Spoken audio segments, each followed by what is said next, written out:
রথযাত্রার দিন কাছে, তাই রানী রাজাকে বললে, চলো রথ দেখতে যাই।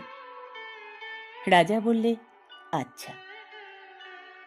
ঘোড়া শাল থেকে ঘোড়া বেরোলো, হাতি শাল থেকে হাতি, ময়ূরপঙ্খী যায় সাড়ে সাড়ে, আর বল্লম হাতে সাড়ে সাড়ে সিপাই শান্তি।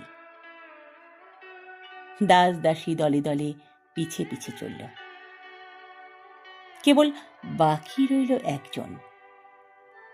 রাজবাড়ির ঝাঁটার কাঠি কুড়িয়ে আনা তার কাজ। সর্দার এসে দয়া করে তাকে বললে, ওরে তুই যাবি তো, আয়। সে হাত জোর করে বললে, হ্যাঁ, আমার যাওয়া ঘটবে না। রাজার কানে কথা উঠল, সবাই সঙ্গে যায়, কেবল সেই দুঃখীটা যায় না। রাজা দয়া করে মন্ত্রীকে বললে, ওকেও ডেকে নিও।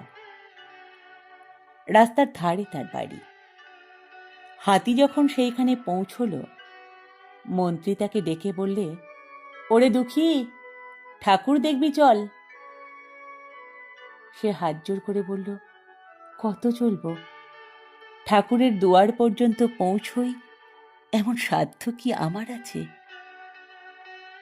মন্ত্রী বললে, ভয় কি রে তোর?